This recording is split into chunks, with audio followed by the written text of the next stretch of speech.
Okay, you can see I'm working on the 41 Pontiac today.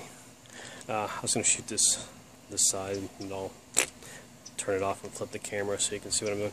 Came out with a low buck, but also it isn't quite working yet. Way to lower subframed Camaro cars, or even Camaros, using 84 Pontiac Bonneville midsize car parts. There's one major issue that would have to be overcome, but it's a possibility. I'll start searching junkyards. So here's the two spindles I'm dealing with. This one that I torched off a derby car was actually the number 37 demo cross car from the county fair. You can watch the video on it. It was my buddy Corey Busboom's demo cross car. The reason I wasn't going to use the Camaro spindles is because they're all rusty, and these brakes worked and everything, so I thought, quick, throw these on there. It seemed like everything lined up at first, just to swap these onto the Camaro, or I like to call it the Firebird subframe on this Pontiac. Then I came across a strange issue I'll show you, because everything looked right, except I forgot to measure one important part, and I'll show you. Using this as a measuring tool, you notice the tip goes from there, and the bend goes to there. Well, you go over here, and you notice the tip. It's like an inch difference. So I thought, what the heck? So I took and stuck a jack under the car, stuck a chain to it, so I could compress the lower control arm up into the compressor spring up and make it meet the spindle. And I knew it was going to lower the car, which ain't completely a bad idea, because I thought this would be great for low buck. Let me get this lined up right. Low buck, and line up the control arms.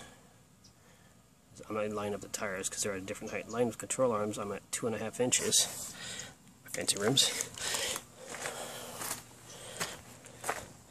I go over here to the side I haven't changed out yet.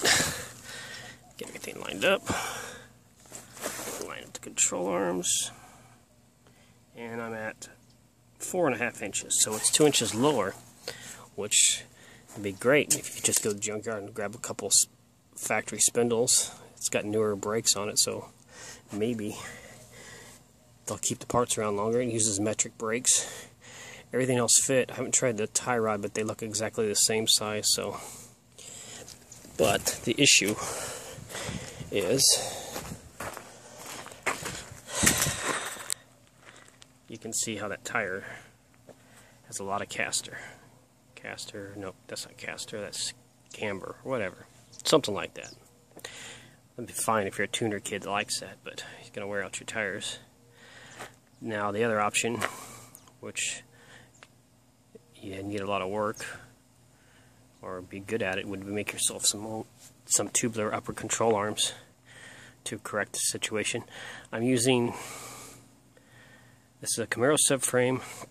I replaced the top control arm because it was torched, and it looked the same with a 73 to 76 error upper control arm. I believe it's actually off of 76, and this is with all the shims. I'll show you in a moment. All the shims are out.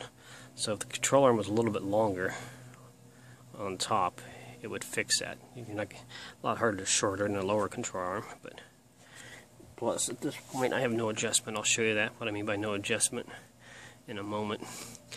Now this side kind of does that because it does this. See, that's the weird part, is these cars, when you raise them up, tires go that way, and then when you lower them, usually when they're lower, the tires go that way. So that's kind of odd that it did this. So it's telling me that's like a huge difference. But this side's like that just because the car's got no weight on it right now. Putting weight on it ain't gonna change that. That's just gonna, if it got lower, it would get better, maybe, if the suspension works right. But so what I'm gonna try is go dig through the junkyard and find a bunch of stuff. I got a bunch of derby stuff, but it's all pretty much toasted. And this stuff works, so I thought, what the hell, I'll get going. But what I mean by no adjustments is that is straight tied up against it. You see that side still has the little spacers they use to adjust it. So, but we'll see. I could probably make a control arm if I wanted to, but I'm going to try the junkyards first. Big question is how to figure out how to measure this, to know measuring point from like this to the ball joint might get complicated. Then it, you know, it bends, and I don't know. We'll figure it out, maybe. Even if it doesn't, this car isn't going very far every day, so I might leave it that way. Plus, I said I was building this out of derby car parts. Junkyard parts can count, because that's, but try not to put anything, well, safety factors. I put new shocks on it, but, and there's other stuff I will put on new, but for now I'm going to start with as much used stuff as possible. Keep it down and keep it in the Mad Max theme, because you can go down the auto parts once the apocalypse hits. Unless you come to my auto parts store, it will be running. Well, that's it for now. See ya.